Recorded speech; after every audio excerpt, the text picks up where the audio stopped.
Good morning, all of you, and welcome back to the channel. So let's start with today's analysis, the video for 18th of May 2023. So Supreme Court gives time till August 14 to SEBI to probe this Hindenburg charges. So this is the timeline which has been set by the Supreme Court, and Siddaramaiah is going to be the the likely choice of the High Command, that is the next Chief Minister of Karnataka. Moving forward, Supreme Court says that LG can destabilize MCD with power to appoint the alderman. So Supreme Court said that holding the power to nominate the alderman to the MCD may arm the LG with muscle to destabilize a democratically elected body. And definitely it's an important part of the local body elections. So you need to be knowing about which part of the constitution, what are the chapters related to it, and what are the important amendments in the constitution done as far as the local body elections is concerned. And apart from that, all the important committees that have been formed and their recommendations, so that becomes important.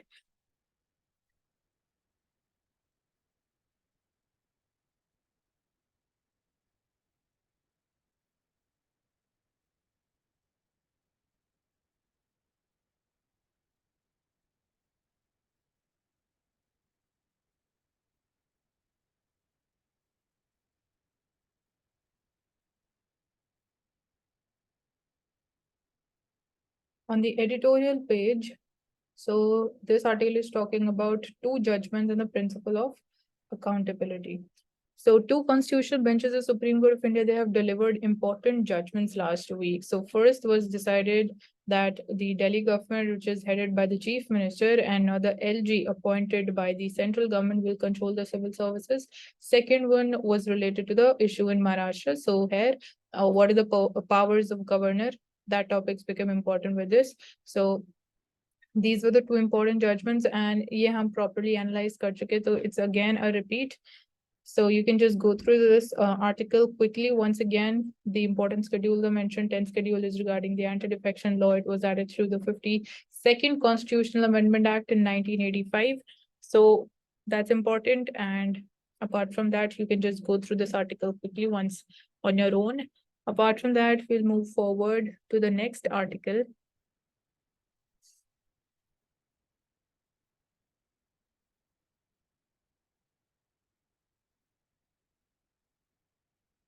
So predictable counter, when we talk about this thing, so introspection will do good. It will do India good in areas where it faces international criticism. So there is like little surprise about the manner in which the government reacted to the US State Department's report on India. So we're talking about the report which is published by one of the US departments regarding the religious freedom in India. So obviously, like the source of this report, it's outside India, so we don't rely much on such kinds of report. And what did it say was that it listed a number of incidents of concern over the continued targeting of religious minorities in India. So Ministry of External Affairs spokesperson said that the report was based on misinformation and flawed understanding, and that the officials' commentary was motivated and biased. So this is what the Ministry of External Affairs had to say on this report regarding the religious freedom in India.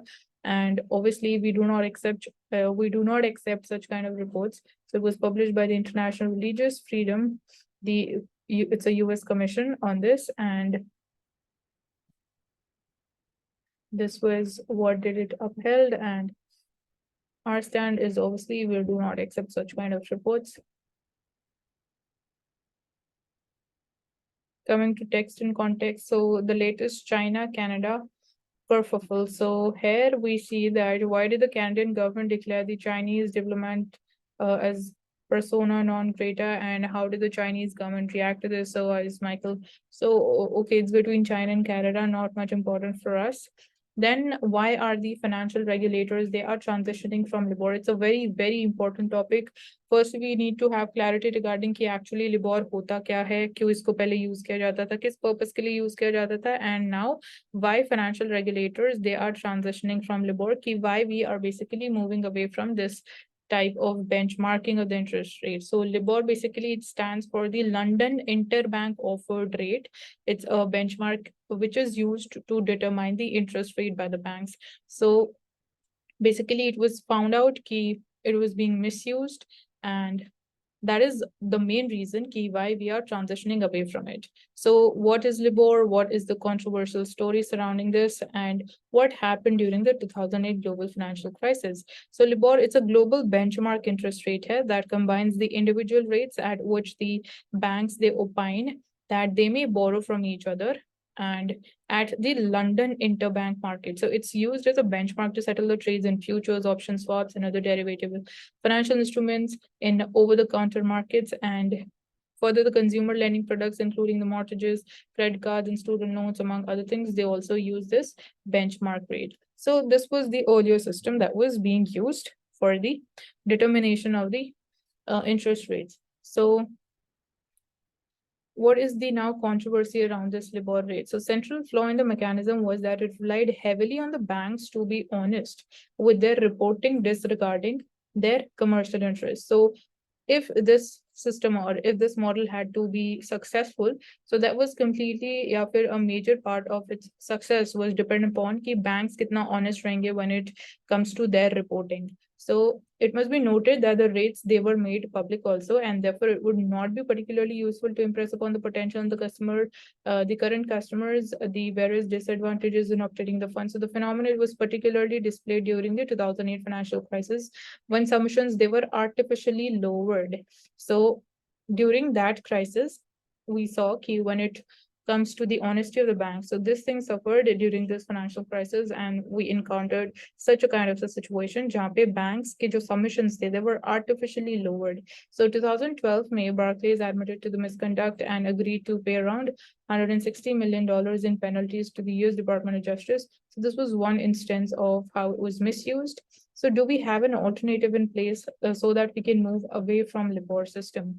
So yes, we do have an alternative. In 2017, the US Fed, it announced secured overnight financing rates. So after Libor, this is what US started following once basically these discrepancies they were witnessed in the Libor system. So the US Fed, which is their central bank, they shifted to the system which is called the secured overnight financing rate as a preferred alternative. And accordingly, in India also, new transactions they were to be undertaken using the SOFR. So even India, it relied on SOFR, and we modified the Mumbai interbank forward outright rate, replacing MIFOR. So I stated that the International Finance Corporation is based on the observable repo rates of the cost of borrowing cash overnight, which is collateralized by the US Treasury securities. So thus making it prevailing transaction-based rate and drifting away from the requirement of an expertise judgment in the Libor. So Libor wale mein you needed an expertise judgment, but when we talk about the new system that is SOFR,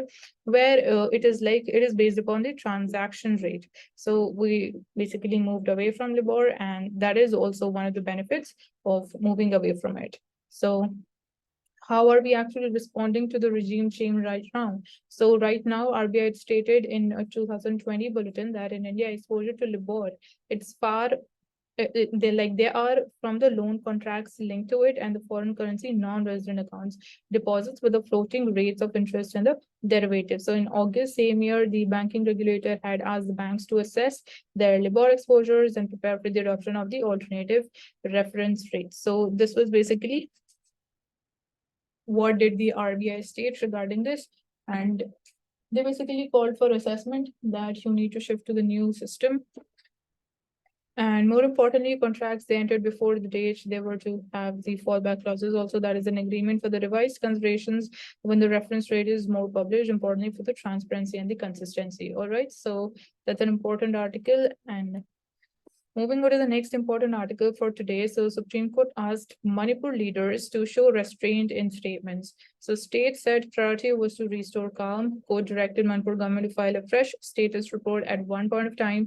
Bench wanted to stay the High Court order to consider the inclusion of Meiteis in the scheduled tribe list. So this was one of the reasons why the violent clashes, why we saw ethnic violence in the state of Manipur emerging, because of this High Court order to include the Meitei community, which is non-tribal community and which forms majority in the state of Manipur, to include them in the scheduled tribe list. So please advise your like constitutional authorities that statements should be made with a great sense of responsibility. Obviously, because at such a point of time when situation is so volatile, even a single statement, which is basically not using the right words at the right point of time, it can like worsen the situation more.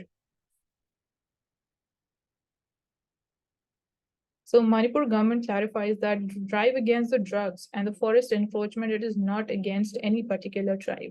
So this was basically a long-standing reason of this again, violence and the clashes in the state of Manipur.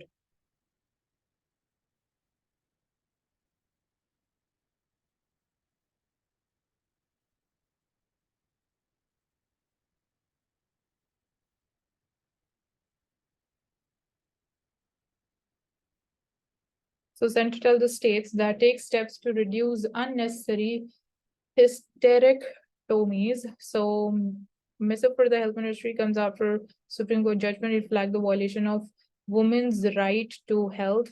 And this order was based on a petition that said that some hospitals, they were carrying out the procedure to claim fees via the insurance. So basically, we come to know that the women's right to health was being violated by the hospital. So worried that poor and less educated women, particularly जो rural areas में हैं, they continue to be at higher risk of undergoing unnecessary and often unjustified hysterectomies. And Ministry of Health has written to all the stakeholders कि basically you obviously agar you find logic in doing something as far as your health is concerned, so only then you need to go forward with it.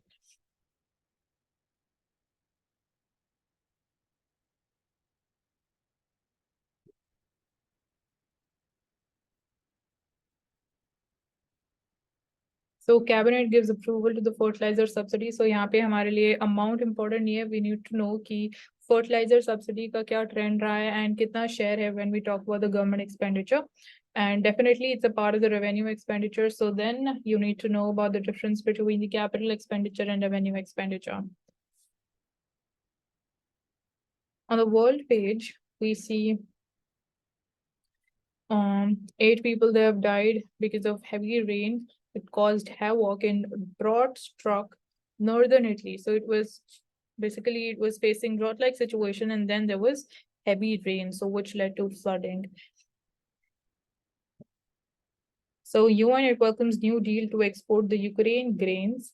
So UN Secretary General Anthony Guterres welcomed the Turkish brokered agreement to extend a pact to allow the shipments of the grain from Ukraine to the global markets for another 2 months. So these matter for the global food security. Definitely, it's very important so as to maintain the adequate supply of the respective and the important food grains so that we do not have to face the challenge of food inflation. So key climate threshold likely to be breached in next 5 years as per United Nations. So there is 2/3 chance of global temperature exceeding the 1.5 degrees Celsius warming limit.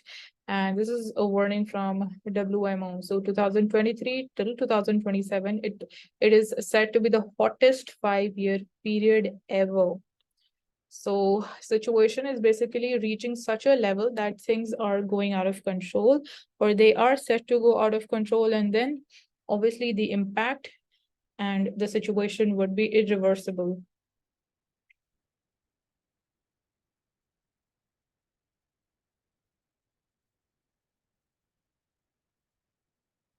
On the business page, we see that center more than doubles the outlay on the PLI for the IT hardware. So in case of the production linked incentive scheme, you are provided with the financial incentives for the incremental output that you do and not basically on your output in general. So kitna extra output you are able to produce, on that you are getting the financial incentive. So this is one of the moves to boost domestic production to move towards Atmanirbhar Bharat and increase our self-reliance. So announcement comes on the back of 17% CGR in electronics manufacturing, and there are improvements to the scheme based on the feedback from the industry and the earlier versions. So bulking up, we see Union Cabinet approving the updated PLI scheme for the IT hardware based on feedback from the firms. So that's an update for this.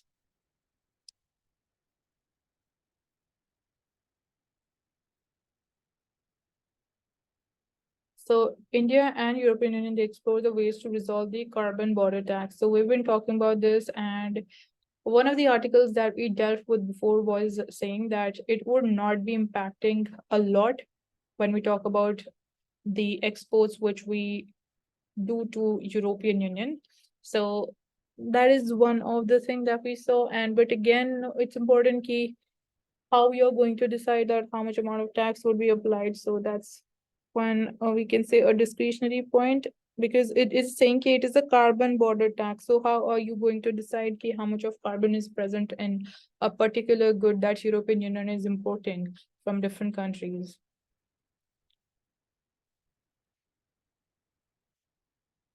Coming to the main newspaper, so here it is talking about the power outages and is India fated to sweating it out or not? So understanding this data that is given in front of us, so it is talking about bridging the gap. So bridging the gap on which two things? It is between the peak power demand and the supply of electricity. So we are seeing that this gap, it has narrowed down, so which is a good progress or a good development. So in this graph, there's the circles, they are showing the deficit in the supply. So gradually we can say that deficit in supply, it has been reducing, but we can't say that it has steadily reduced. All right. So you need to keep this word because often this word is mentioned in the statements and prelims. So it is not steadily declined, but it has declined. But in when we talk about 2022-23, we can say that deficit in the supply, it increased. But when we talk about the peak demand, so that is also, you can say, it's an on upward trend, and you can see that gradually the heights of this bars has been increasing. So this gap is reducing. Earlier, you can see that there was large gap now with peak in the demand, but peak demand is it has been increasing, but when we say that deficit is falling, so that is because of increase in the electricity that is being produced and generated. So it's because of that, and since they should be under the control, as India, it has added significant capacity to its power production, but the outages, they are still common in many parts of the country. So how much electricity do we consume? How much electricity does India consume? So going by the figures of previous year, we have consumed around 1,500.65 billion units, which is an increase of around 9.4 percentage. And the annual daily peak of the day one electricity demand is at its highest. It has also grown over the years. So previous year demand for the power, it peaked at 215 gigawatts, but it's already been surpassed this in the current financial year. And it's going to be like an early onset of the heat wave. It saw hit around 226.9 gigawatts on 18th of April. And at some point in the next 30 days, it's expected to hit a new peak of around 230 gigawatts. So that's the expectation. And moving forward, so how much does it produce? How much electricity are we producing in India? So we have an installed power generation capacity of around 416 gigawatts, nearly half of which it comes from coal-based power plants. So this is very important for us to remember. Key out of the total power generation capacity, half of it is being generated by the coal-based power plants, but it's not a like true indicator of how much it really produces. If half of it is coming from coal sector, it is not a good indicator of actually in reality how much it is producing. So average capacity utilization ki baat kare, so it has fallen from 84% to 53.6%. So it's like a massive fall in the capacity utilization. So basically when we say the efficiency, so that has fallen. And in April 2023, it has recovered back to 66%, but compared to 2019 levels, still it's at a lower level. So availability of coal, that's erratic. That is one of the reasons why the efficiency is low. And as a result, there is always a mismatch between the demand and supply. And that is the situation. So how bad are power cuts today? So with the onset of the summer, large parts of the country, they are facing the power outages of around 2 to 8 hours a day. So in some areas, it's up till 8 hours a day. So that's not so, we can say, progressive thing, or here we need to work much more upon improving the electricity supply. So we see 37% cope over the power cuts of 2 to 8 hours. So more than 63% of the households, they face up to 2 power cuts a day.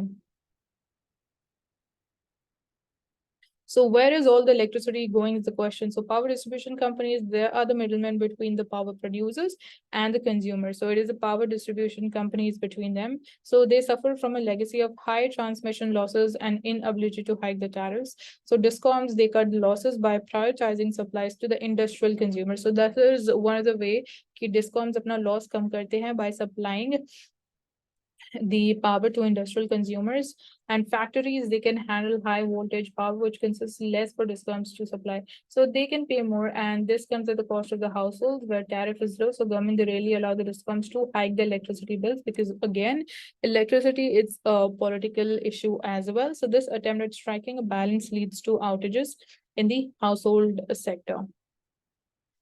So how can we control these outages? So with the projected increase in the power demand, definitely आने वाले time में when we are seeing population is growing and then economy is also expanding. So power demand is definitely going to increase in the coming times.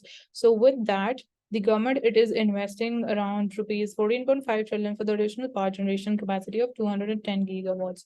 So national grid, usko bhi update kiya ja raha hai with more transmission lines, missing piece that needs to be fixed, and the financial health is basically obviously another challenge. One of the most and biggest challenge is the financial health of the discoms, because as I just mentioned that electricity, it's a political issue also. So state governments, they have to find the political will to privatize the discoms while allowing them to hike the tariffs in line with the rising cost of production. So cost of production is also going up. So there are several challenges when we talk about electricity generation and transmission and then power outages.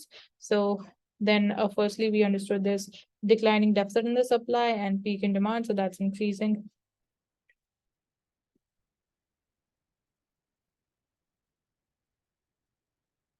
Now we'll take up the Financial Express newspaper.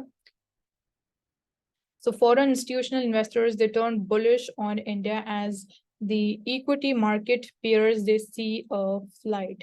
So 14 days, in 14 days, we have seen $4 billion of inflow of the FIIs, the capital that they invest in the Indian equity market. And this is in the longest run since 2020. So foreign institutional investors, they seem to be regaining confidence in the Indian market, because बहुत लंबे time से we were seeing कि जो foreign institutional investors थे, they were selling and they were moving out of the Indian economy or the Indian markets. So उसकी वजह से even Indian rupee के ऊपर भी pressure was increasing. We were seeing कि Indian rupee was depreciating, but with more inflow and more investment into the Indian economy by FPIs, that would be supporting the in rupee, helping it strengthen and appreciate. So here the trend is being given as per different countries. So it's, you can see in India, it's such a big change in terms of the inflow. Taiwan is the next one, then South Korea. Taiwan, it has fallen. So basically the FPS, they were moving out of the Taiwan market.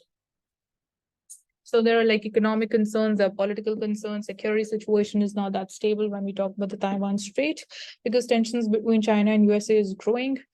So that can be one of the potential reasons of they moving out of the Taiwan market.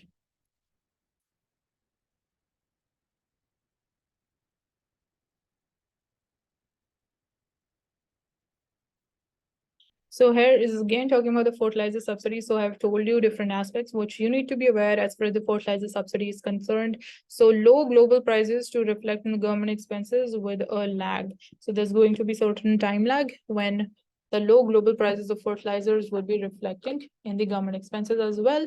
So Union Minister of Fertilizer says that the global prices of fertilizers, they have declined in the recent months. It takes about 6 months for the low prices to reflect in the actual subsidy expenses due to inventories held by the fertilizer company. So time period or the time lag is of around 6 months. As per a UN report, the Indian economy is going to grow at 5.8% in 2023. So that's an estimate. However, the high interest rates and weak external demand, they will continue to weigh on the investment and the exports in this year. And this is up to the world economic situation and prospects as of mid 2023, which was released on Wednesday. So inflation ki baat kare, in India, it is expected to deaccelerate to 5.5% in 2023.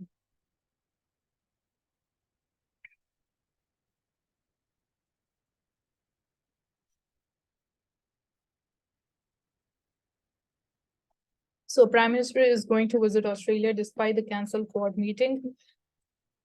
So with the US President Joe Biden canceling his trip to Australia due to the crucial debt ceiling talks. So because of this issue in USA regarding the debt ceiling crisis or the impending crisis in USA, the US President has cancelled his visit. So that's why the Quad meeting is also being called off. But the Indian Prime Minister is still going to visit Australia.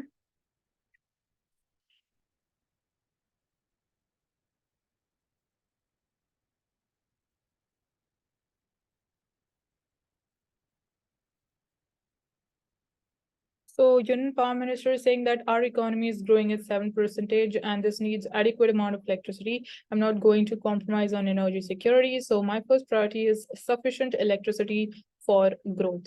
So definitely आज हमने electricity के बारे में काफी बात भी करी है. So there's no compromise on energy security. So government priority growth priority even amid the focus on renewables. So renewables is also going to be a focus, but first priority is going to be the energy security. So 51,000 megawatt of fossil fuel capacity is under construction. So we are building up more coal plants in India. And definitely we do have the target of achieving net zero by 2070. So all those 5 targets, you need to remember them as well. You need to know that FAME 2 is a scheme related to what? It's an important thing.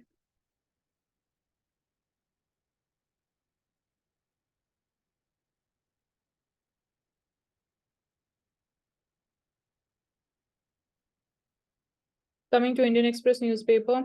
So credit card spent in Forex to come under the LRS and taxed at 20%.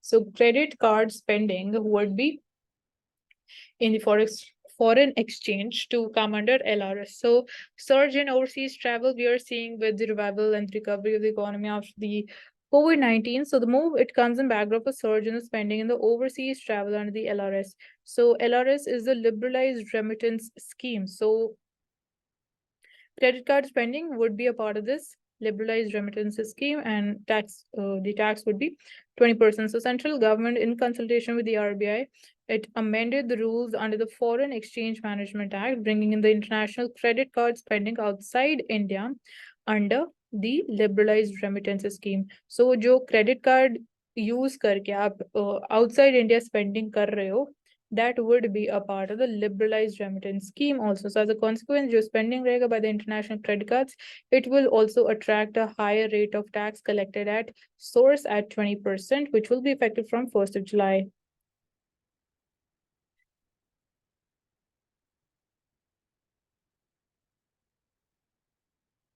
So this would be helping in tracking the high value overseas transactions also, and it will not apply on the payments for the purchases of foreign goods or services from India. So it will not be applicable अगर आप India से foreign मतलब goods या services buy कर रहे हो sitting in India. So उस case में it wouldn't be applicable if you're using your credit cards. But if you're out of India and using your credit card, then this would be a part of the LRS system, and it is going to attract a tax rate of around 20%.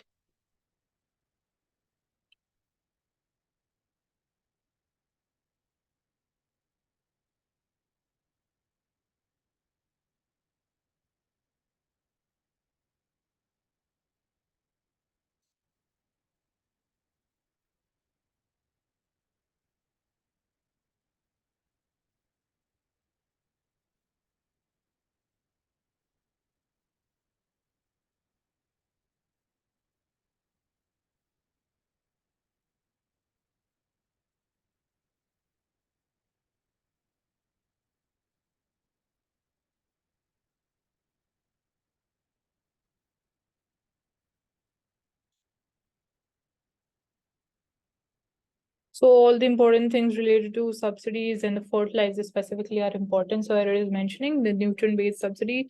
And then we talk about the fertilizer imbalance as well because of the kind of the fertilizer scheme, fertilizer subsidy scheme that we have. So that is more of, means type of thing.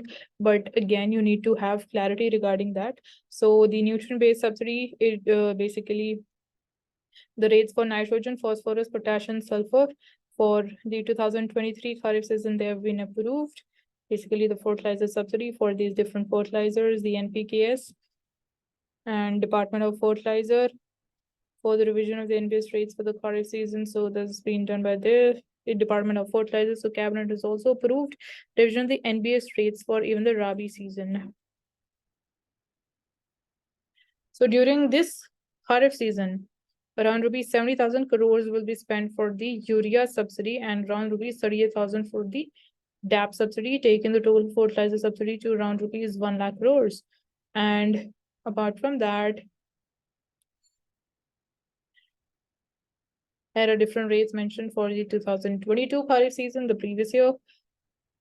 So you can just go through them and just make a comparison. So e-invoice, it is a step towards ease of doing business. So online, obviously, it brings more transparency and accountability and ease of carrying out the things with less, physical interference. So this is definitely a step towards ease of doing business. So here, with effect from 1st of August, generating e-invoice, it will be mandatory for the B2B supply of goods and services or both, or for exports for the taxpayers whose aggregate annual turnover exceeds rupees 5 crores in any of the preceding financial year. So e-invoices, they bear unique invoice reference number. So it will be carrying a reference number generated through the invoice registration portal. So sorry, its benefits, they are also mentioned. It will be of uniform standard would be there. Auto reporting to GST portal would happen automatically. And then auto generation of the e-way bill would be there, lesser compliance burden, reduction of the transcriptional errors, seamless transmission of the invoice would be there, auto populated GST return, and less paperwork.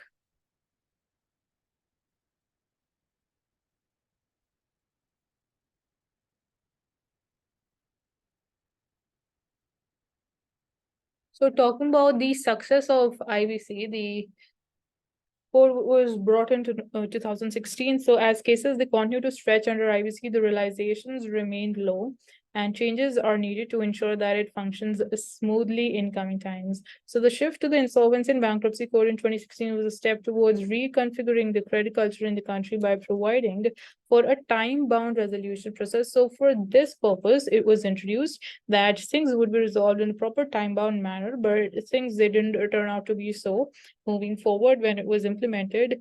However, the data that is frequently put out by the Insolvency and Bankruptcy Code of India suggests that the outcomes under this resolution framework, they have been less favorable than expected. So obviously things they didn't go as per our expectations. For instance, the time taken for resolving cases, they generally tends to exceed the timelines originally, which has been envisaged under this law, and the realizations of the creditors, but both the financial and the operational creditors. So they're like the returns or realizations of both the financial and operational creditors has been lower than their expectations.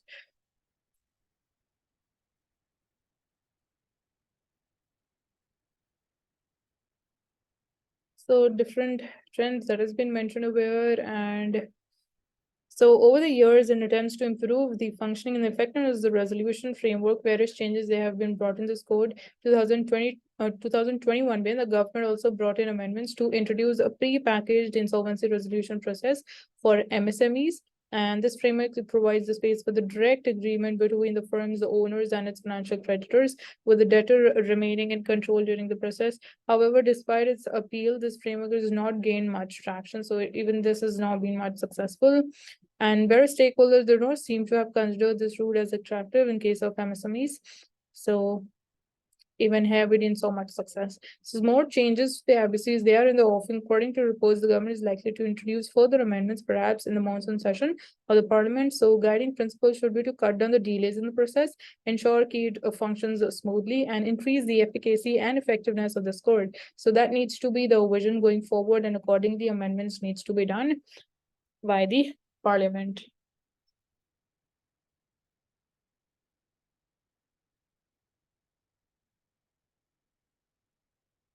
So India's drug regulatory regime requires more teeth and greater transparency. So it needs to be much more stronger and effective.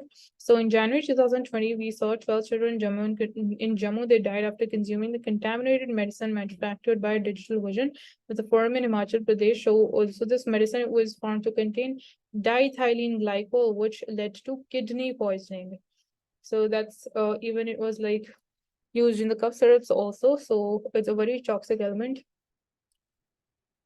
So such instances, and even when we talk about the incidents of the eye drops related to US, so that is also another incident. So India is proud of the pharmaceuticals industry. So India, it is the largest manufacturer of generic medicines globally, and we export and it exports, they impact the lives of the global poor daily. So rise of this industry was not easy, definitely that was not easy, and entrepreneurs, they struggle to achieve this scale as well, while being hampered by regulations in many export markets and defamatory tales of how Indian drugs are ineffective or they are worse or they're harmful. So industry, it is one of the India's true success stories, no doubt, but still more needs to be done when we talk about giving it more teeth, making it more strong and effective. So quality concerns, they are still there. And 3% of all the drugs in the routine use, like for hypertension, allergies, and bacterial infections, they were found to be substandard by the regulatory inspectors. So even जो drugs हम daily basis पे like for routine, अगर आपको like खांसी जुकाम normal fever हो जाता है, cold हो जाता है, so for that case जो भी drugs use किए जाते हैं, even they were found to be of substandard. So we are seeing कि after such instances, the center is taking steps to improve the drug quality also, with the cancellation of the manufacturing licenses of 18 pharma companies after inspections across 20 states. That was done by the Controller General of India. So much more needs to be done. So global regulators, they are catching on, and between November 2019 and 2022, the US FDA traced 60 official action indications, which is a mark of unsuccessful compliance with the US federal regulations.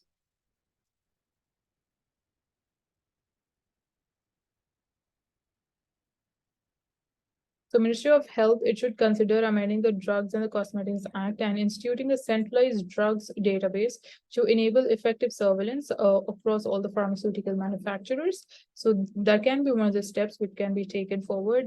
And if center-state cooperation allows it, so India's 36 regional regulators, they can be consolidated into a single regulator, reducing the risk of regulatory capture vis-a-vis the state level patronage and influence networks that exist. So India has more than around 10,000 pharmaceutical manufacturing units, 2,000 of which they have been certified under WHO's good manufacturing practice standards. So only 2,000 have been approved out of 10,000. So regulator along with the industry will have to make India's drug regulatory more transparent and credible in line with the global standards, and it needs to be verifiable at the same time. So statutory backing must be given to the Central Drugs Standard Control Organization, needs to be given the statutory backing, need to be backed by a law. So the existing antiquated setup where the Drugs Controller General of India, it is a low-ranked officer, it is to be changed. So a bill similar to the Drugs and Cosmetics Bill 2013 to create a Central Drugs Authority as an independent body must be framed, and that needs to be passed. So even the drugs regulator, that needs to be made much more independent and autonomous. So beyond regulatory action, what else can be done? So industry, that must also step up. It must move from being a manufacturer of the generic medicines to become one which is associated with a quality generic or innovative drugs. So industry का क्या role होना चाहिए, क्या responsibility होनी चाहिए? It shouldn't be just on the quantity, but आपकी जो quality of the drugs, that is very, very important. So despite the adverse media coverage, countries like Ecuador, Panama, and Nigeria, they recently saw greater access of the Indian generics. So definitely the demand, it is still growing despite these few incidents. So government is often spoken about making India while embracing zero defect. So India's drug industry must step up to the challenge and deliver.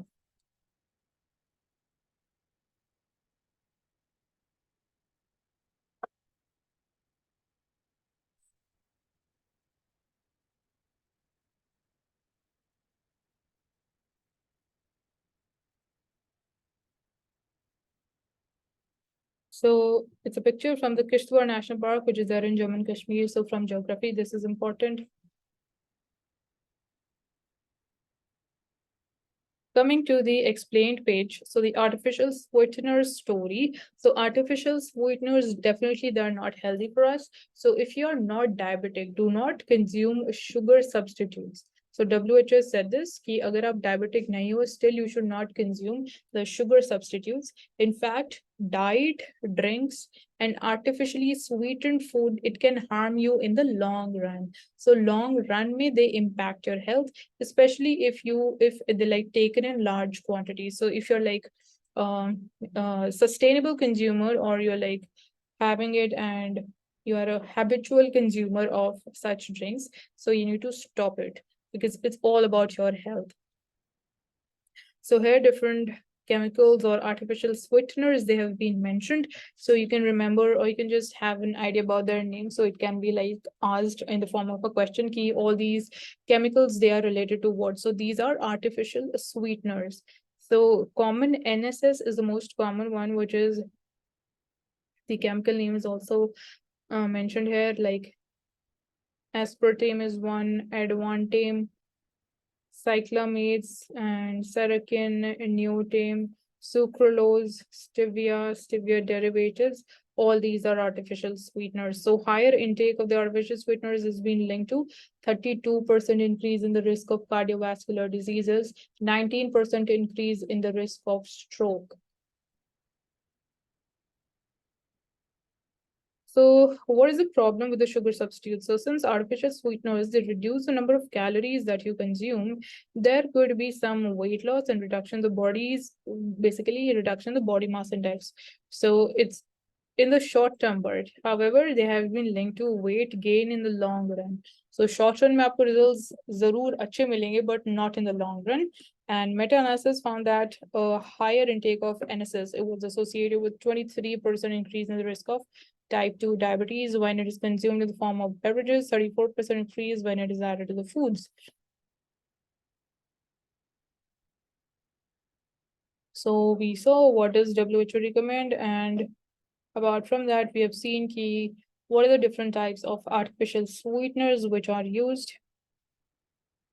So Coca-Cola says कि जो Coke Zero है, it is sweetened with a blend of aspartame and ACE, and Diet Coke जो है, it is sweetened with aspartame and Splenda.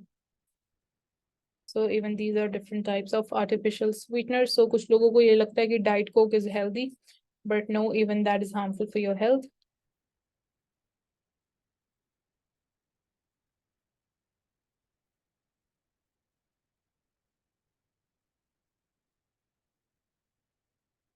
So the rational economics of Robert E. Lucas. So recently he died, and it's an article, it's part of an archive.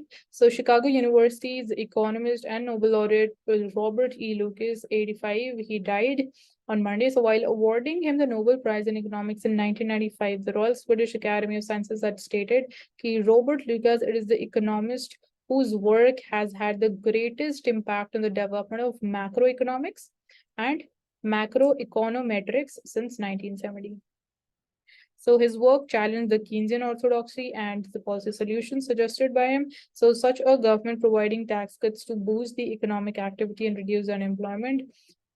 So this was a part of the Keynesian orthodoxy, which was challenged by him. If basically he didn't support the tax cut to boost economic activity and reduce unemployment, and led to the growth of what is called the new classical economics. So he is a new classical economist, and in 1970s turned out to be a crucial turning point of the economics as a discipline also. So since Great Depression of 1930s, Keynesian ideas, they had dominated the policy making also and the macroeconomics. But before Keynes, so classical view was much more dominant, and it saw little role for the government intervention. Before this Great Depression of 1930s, तो उसके बाद से the Keynesian economics became much more popular, and that was much more followed as well. However, the Greater Depression changed all that, क्योंकि Greater Depression से पहले we were following the classical ideas, उसके बाद we started following the Keynesian ideas. So classical idea का one of the idea is कि role of government या government intervention shouldn't be there.